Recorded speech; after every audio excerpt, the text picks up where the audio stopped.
Fires blazing, bricks smashing windshields, tear gas flooding the air, and no one there to help. This isn't a war zone overseas. This is Los Angeles, right now. Welcome to the Few Will Stand podcast, brought to you by Dozer Rescue. I'm your host, Dan Mendoza, former Air Force flight medic with nearly a decade of military service, EMT, tactical first responder, and instructor, and someone who's seen chaos face to face more times than I can count. Let's talk about what's unfolding in LA right now and what it means for you and your family's safety. So here's the situation, if you haven't already been up to date. ICE has recently conducted major raids across all of Los Angeles. Over 100 individuals were arrested, most with criminal records. In response, thousands of protesters hit the streets, throwing bricks and rocks at law enforcement.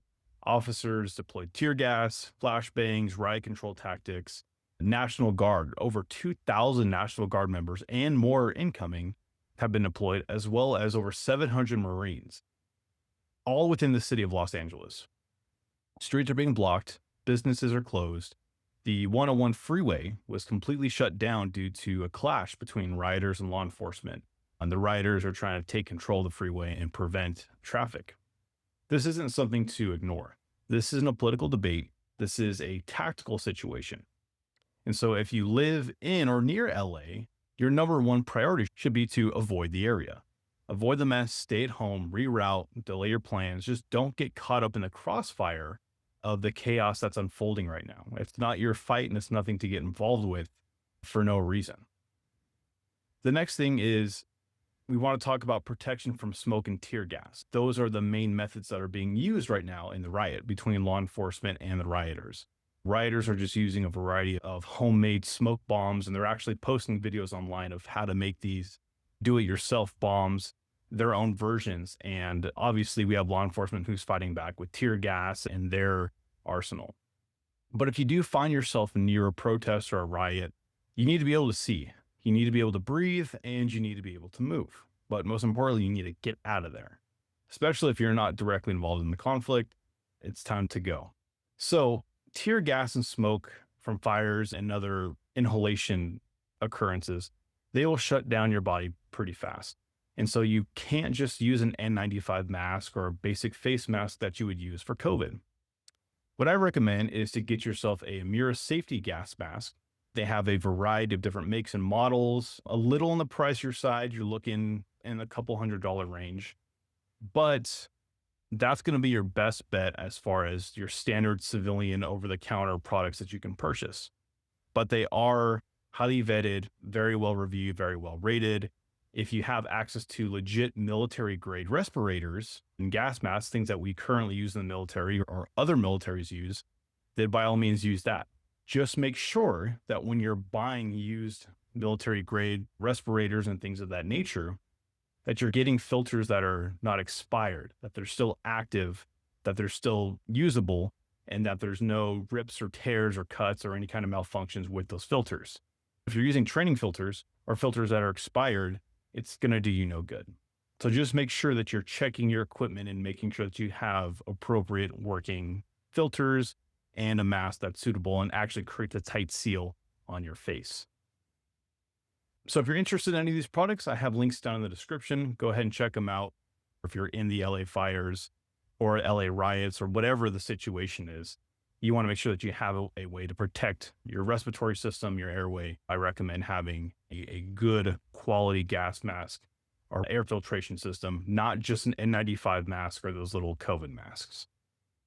Now let's talk about fire and medical emergencies. So let's talk real world response, especially during a situation like this.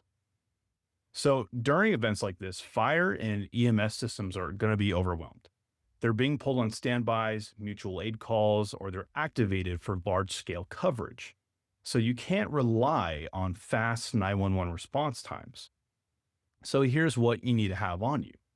You need to have a basic fire extinguisher in your car, a solid first aid kit, some trauma supplies, and not just band-aids, but you need to be able to have things like tourniquets, quick clot, gauze, and most importantly, you need to be able to have the training to use them.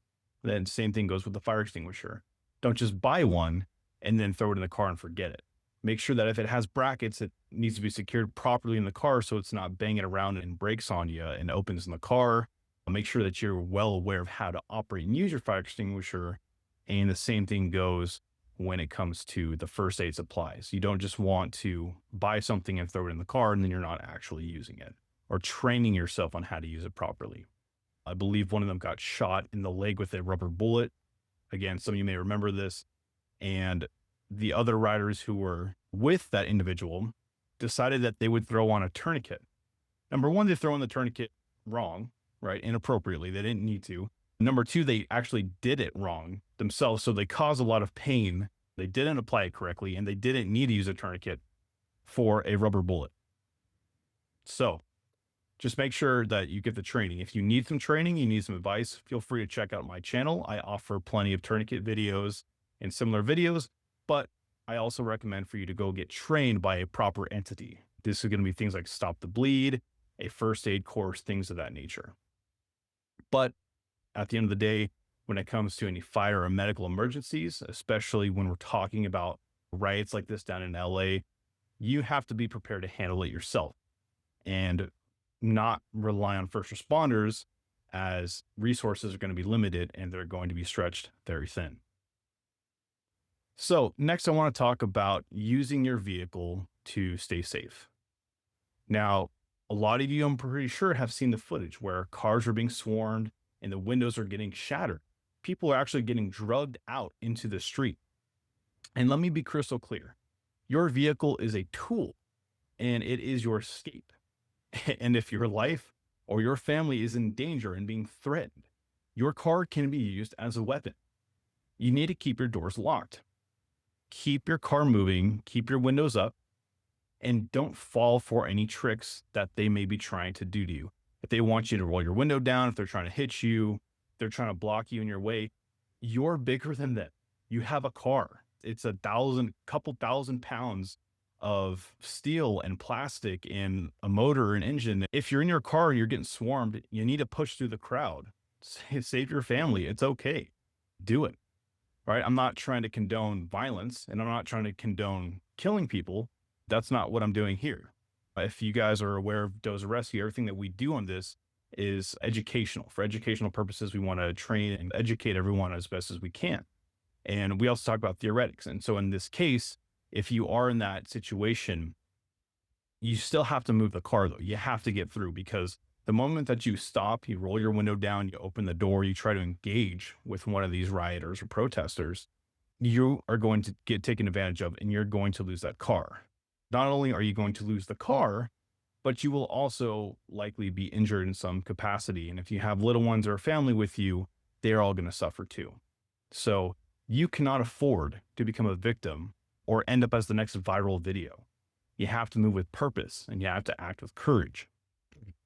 As you guys saw earlier, there's a video of a woman who was in the middle of a protest in her car. Now, I don't know the situation, how she got there, what led to her being in that location, but she's there and she said that she had little ones in the car. And she gets out of the car, she opens the door up, and you actually can see the rioters dragging her and pulling her out of the car. Now, the video kind of cuts off there. If that was true, if she truly had little children in the car and she's in an environment like that, my question is, why in the world would she ever get out? You can't think like that, no matter how bad or how tempting it may be to open the door and push someone off or say something, whatever they say. It could be the worst thing in the world and it really gets under your skin. Don't fall for it. Because in the case of this video, the mother was tremendously worried. You could tell she's screaming and she's panicking. I have little ones in the car, and the writers don't care. They have no remorse. They're so focused on causing damage and destruction and just getting whatever they want that they could care less about who you are and doing the right thing morally. So Don't end up like that viral video that came out online. That's horrible tragedy, and I hope that the little ones are safe, the children are safe. But as we've seen from a lot of footage already, there is tons of cars and vehicles that are just left and getting destroyed, buildings being defaced with graffiti, statues being thrown and torn down. I saw a mural of Kobe and his daughter, and someone had went through and completely graffitied all over that and destroyed that for no reason. What does that have to do with ICE deporting illegal criminals? I don't know, but they're just going all out. Why are they raiding grocery stores and gas stations and breaking into places and rioting and looting for no reason? What does that have to do? This isn't about panic. This is about preparation. And Los Angeles is just the latest flashpoint, but this can happen anywhere and it can happen fast. Here's what to do right now. Subscribe to this YouTube channel, Dozer Rescue, and make sure you follow this podcast so you don't miss tactical updates. Make sure you follow me on Instagram, TikTok, YouTube, all the social platforms. Go ahead and follow Dozer Rescue. So that way you can stay up to date with the latest and greatest news. You want to make sure that you check your gear, train your mind, and stay ready. Because when society breaks down, when the streets turn to smoke and fire, few will stand. I hope you liked this episode of the Few Will Stand podcast. I'm your host, Dan Mendoza. Thank you for tuning in, listening, or watching, and I will see you guys in the next episode. So God bless you. Take care, stay safe, stay prepared, and most importantly, stay tactical. Dozer Rescue, we stand as one. Through the trials we'll never